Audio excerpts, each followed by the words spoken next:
Salut à tous, j'espère que vous allez bien et on se retrouve aujourd'hui pour un petit tutoriel de motion design avec Plexus, le plugin pour After Effects. Donc aujourd'hui ça va être une petite vidéo qui va être la continuité de certaines vidéos que j'ai réalisées sur la chaîne. Donc dans les tutos faits récemment, j'ai fait des petits tutoriels sur Plexus et TrapCodeForm, donc qui sont des plugins After Effects qui vont nous permettre d'importer des points OBJ. Donc après avoir fait et expliqué l'import d'un OBJ sorti d'un soft 3D tel que Cinema 4D à After Effects, aujourd'hui je vais vous montrer comment faire de l'animation et je vais vous montrer un petit truc assez sympa. Donc voilà à peu près ce qu'on va faire. Donc on va importer une petite animation de cube d'After Effects, de Cinema 4D à After Effects, et c'est voilà, un petit objet qui est en 3D, donc qui est tout sympa et qui s'anime. Donc ça m'a été plus ou moins inspiré par une vieille vidéo qui a été faite par un ami qui s'appelle Jérémy Spagnuolo, qui est un des premiers membres de la communauté, qui avait rejoint le groupe à sa création. Donc il avait fait cette petite vidéo assez sympa, donc avec beaucoup d'animations faites dans Cinema 4D. Et donc aujourd'hui, je voulais vous montrer que voilà, on peut créer des petites animes sympas dans ces 4D. Donc ça, c'est du random. C'est juste pour transférer ça dans After Effects. C'est qu'après, on peut transformer ça de manière très sympa, animer le tout, et on a tout ça en 3D. Donc j'espère que ce tuto va vous apprendre des choses. Donc le topic d'aujourd'hui, ça va être de voir comment animer très rapidement un petit mesh dans Cinema 4D avec la déformation de points, l'importer, enfin l'exporter comme séquence OBJ et l'importer dans Plexus, et les quelques setups de base pour obtenir ce genre de look, voilà, avec une color map, quelques petits traits plutôt sympas, l'apparition de faces avec la gestion des petites options de triangulation, de line renderer, de point renderer, enfin bref, toutes les options de Plexus. Et puis peut-être plus. Voilà, donc avant de commencer ce tuto, je vais vous inviter à rejoindre le groupe Motion Designers Community si vous êtes nouveau sur cette page. Donc c'est un groupe d'entraide et de partage, donc de toute la communauté, de toute cette chaîne et de tous ceux qui font partie de la communauté. Donc beaucoup de 3D, du motion design, il y a vraiment plein de choses, plein d'artistes. Donc bah venez nous rejoindre, c'est super cool. Vous pouvez aussi, si vous voulez chercher plus d'inspiration, aller sur l'Instagram communautaire Motion Designers, où il y a beaucoup de rendus de la communauté. Donc encore une fois, vous trouverez des choses faites sous Cinema 4D, des choses faites sous After Effects, du motion, de la simulation, de la 3D. Enfin voilà, c'est très varié, c'est très sympa, c'est tout ce qui est relié à notre communauté. Et puis je vais pouvoir vous inviter à vous abonner à la chaîne et rejoindre la nouvelle chaîne communautaire Motion Designers Community. Donc c'est une nouvelle chaîne que vous trouverez dans les suggestions de la chaîne MHS Tuts, juste ici. Et vous allez pouvoir regarder la sélection des meilleurs rendus qui ont été postés sur la communauté. Et on a aussi une nouvelle page Facebook, voilà, qui est tenue par Mick Santos de la communauté. Donc vous allez avoir encore une fois des beaux rendus 3D, du sculpting, de l'animation, du motion design, voilà, plein de choses sur cette page. Donc abonnez-vous. Et après cette longue introduction, on va pouvoir commencer. Donc je vais aller dans Cinema 4D et je vais désactiver ma gueule. Donc je vais aller me charger un cube et tout ça je vais le supprimer. Comme ça on va pouvoir repartir de zéro ensemble. Donc nouveau fichier Cinema 4D et je vais animer l'objet de mon choix. Donc vous pouvez prendre un solide platonicien, un cube, un pantin ou même un visage. Donc c'est ça ce qui est bien, c'est qu'avec la technique que je vous montre aujourd'hui, vous pouvez même aller chercher dans votre médiathèque, par exemple, les base mesh et appliquer des déformations sur un visage. Donc voilà, la technique d'aujourd'hui peut s'appliquer à n'importe quel mesh 3D. Donc ce que je vous montre, c'est la méthodologie. Après, c'est à vous d'en faire ce que vous voulez. Donc pour changer de l'exemple que j'ai fait en expérimentation, je vais me prendre un solide platonicien, donc on trouve ici. Et je vais le rendre éditable en appuyant sur C. Je vais me faire une timeline de 175 frames et je vais pouvoir animer ce petit solide juste en lui faisant des petites déformations dans l'espace. Donc je vais pas me prendre la tête, on pourrait faire plein de types d'animations différentes qu'il faut faire attention de bien baker quand on utilise des déformateurs et tout. Mais là c'est pas le sujet d'aujourd'hui. Aujourd'hui on va juste faire des déformations, position, échelle, rotation et point.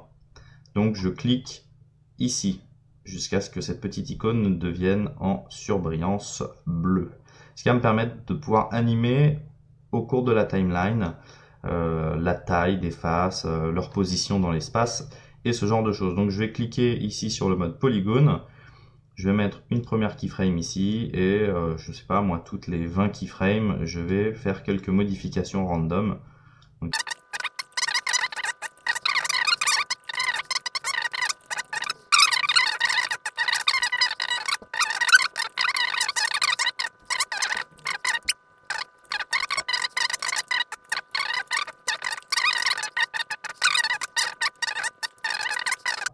et je vais copier-coller ma dernière frame, enfin ma première qui va devenir ma dernière. Donc je vais faire un CTRL-C, CTRL-V et le tout va devenir une magnifique loupe que vous pourrez vendre 500 € à des DJ pour que ça passe derrière leur fond de scène. Voilà, et ils seront probablement très très heureux. Voilà, une fois que vous avez terminé tout ça, on va exporter le tout comme séquence OBJ. Alors moi, qu'est-ce que je fais pour exporter une séquence OBJ? J'ai un plugin donc on trouve sur le net qui s'appelle Plexus Sequence Exporter for Cinema 4D et qu'on trouve sur le site d'AEscript ou un petit peu partout. Et regardez, c'est marqué gratuit. Voilà, je le dis bien fort, comme ça vous ne viendrez pas me poser la question où est-ce qu'on peut le trouver de manière illégale. Je sais qu'il y en a beaucoup qui ont ce besoin, mais vous pouvez le trouver comme free download sur le site de Robyte. Donc c'est même pas sur AEscript. Enfin bref, débrouillez-vous. Il y a Google qui existe pour trouver Plexus Object Sequence. Donc ça fait un moment que je l'ai installé dans mon ordinateur. C'est pour ça que je ne remontre pas l'installation. Bref, vous le téléchargez, vous le mettez dans le dossier plugin à la racine de votre Cinema 4D et il y a cette nouvelle option qui apparaît. Bam, génial. Je clique sur Plexus OBJ Sequence et je viens exporter ça parmi mon dossier d'expérimentation de tuto. Donc je vais appeler ça génial parce que c'est génial. Son titre 2, c'est un beau titre. Je clique sur enregistrer et là automatiquement il m'enregistre ma séquence. Ça va être l'heure de l'inspection. Je vais dans mon dossier 3D Models et génial. Et c'est absolument génial, hein, comme le titre l'indique, j'ai bien toute ma séquence OBJ. Et ça, c'est quand même quelque chose de cool, puisque je suis en train de vous montrer ça quand même sur un exemple assez random. Mais quand on veut aller beaucoup plus loin, on va pouvoir créer des choses vraiment, vraiment sympathiques. Donc en attendant qu'After Effects se lance et que je puisse fermer Cinema 4D afin que les logiciels ne rentrent pas en conflit, je peux vous inviter à rejoindre notre Discord. Alors le lien est dans la description. Qu'est-ce que le Discord? C'est un salon de chat et d'entraide, donc complémentaire à notre groupe Facebook, où vous pouvez le rejoindre si vous n'avez pas Facebook. Et il y a pas mal de threads. Donc il y a un thread de discussion générale.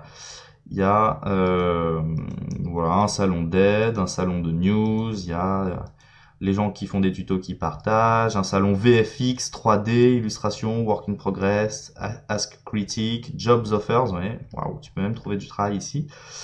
Et il y a des gens qui parlent, voilà, et donc une petite channel, voilà, on rigole, on parle, c'est vraiment très sympa. Désormais, nous sommes dans After Effects et je vais cliquer sur CTRL-N pour ouvrir, pour créer une nouvelle composition. CTRL-Y pour avoir un nouveau solide. CTRL d'espace pour ouvrir le plugin FX Console. Et je tape Plexus pour avoir Plexus. Je viens dans Fichier, Importer. Je vais importer ma séquence OBJ. Je la fais glisser dans la scène. Je la masque.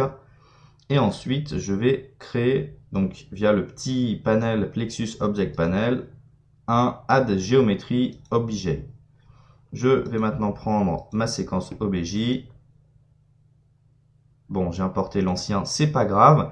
Et on voit que j'ai mes points qui bougent. Donc on va grossir un petit peu tout ça pour qu'on le voit un petit peu mieux. Je vais augmenter le point renderer et je vais ajouter un lines. Donc je vais augmenter le maximum distance jusqu'à ce qu'on ait ces petits effets sympathiques. Et donc maintenant on se rend compte que j'ai des petites lignes plutôt sympathiques. Je peux aussi ajouter maintenant la triangulation que je trouve plutôt sympathique et je vais aller par exemple la chercher à tel moment et je vais augmenter la maximum distance. Voilà. Donc là, à certains endroits, je vais l'augmenter un peu plus. Je vais avoir de la triangulation et à d'autres moments, non. Voilà, donc ça me permet de créer ces petites animations plutôt sympas. Et ce que je vais faire, c'est que je vais aussi ajouter une color map. Alors on peut ajouter quantité d'effets dans Plexus. J'aurai peut-être des tutos plus complets dessus, notamment avec les options plutôt cool, primitive, instance, slicer et les effecteurs shade et sound qui sont pas mal. Mais c'est pas le sujet, donc je vais juste charger une color map et on va se créer un petit dégradé. Donc je vais aller me créer un solide, j'appelle l'effet dégradé et je charge un dégradé. Donc on va aller par exemple du vert au bleu. Voilà, on essaie de créer quelque chose d'à peu près sympathique au niveau des couleurs. Je précompose en faisant CTRL-SHIFT-C. Je transfère tous les attributs. Je masque ma précomp et je viens dans ma... Alors, je vais augmenter un peu. Line point color map. Charger ma color map. Oula, j'ai pas chargé la bonne. Voilà, j'ai ma color map et maintenant je suis en 3D. Donc je peux me créer une superbe caméra et je vais maintenant pouvoir naviguer dans mon univers. Univers dans lequel je peux aussi ajouter, par exemple sur mon Plexus, un effet de lueur diffuse, ce qui le rendra bien plus attrayant. N'essayez pas ça sur votre compagne, ça ne fonctionne pas. Voilà, et on a un petit truc assez sympa, donc assez différent de ce que j'ai créé au début en termes de rendu, mais c'est exactement la même méthodologie. Vous allez pouvoir appliquer ça avec n'importe quoi. Donc, de quoi créer des formes, des rendus, des petites vidéos design assez sympas. Et puis, bah, le tout est animé. Donc après, c'est à vous de voir ce que vous voulez et ce que vous pouvez en faire par rapport à ce que vous allez créer dans Cinema 4D et même dans n'importe quel autre software, puisque du moment où vous avez une séquence OBJ, vous pouvez vous servir de ça. Voilà, j'espère que ce tuto vous a plu. Je vous invite aussi à aller checker notre tuto.com si vous avez envie d'apprendre sérieusement à utiliser des plugins tels que Turbulence FD, RealFlow, apprendre à créer un personnage 3D ou utiliser Octane Render, ou même faire une formation de 15 heures sur des parties pratiques de Cinema 4D, voilà, plutôt que de faire un cube, apprendre à créer, je sais pas, une façade de bâtiment, eh bien n'hésitez pas à faire un tour, c'est un moyen de nous soutenir et d'apprendre en s'amusant, voilà, en allant chercher des résultats plutôt sympathiques. J'espère que ce tuto sur la méthodologie vous a plu et on se retrouve très bientôt pour de nouvelles aventures. Donc voilà, je vais faire la petite miniature de la vidéo YouTube. Voilà, malgré quelques petits bugs, on s'est pas trop mal débrouillé et n'hésitez pas du coup à poster vos rendus dans le groupe Motion Designers Community ou sur le Discord. Allez, ciao!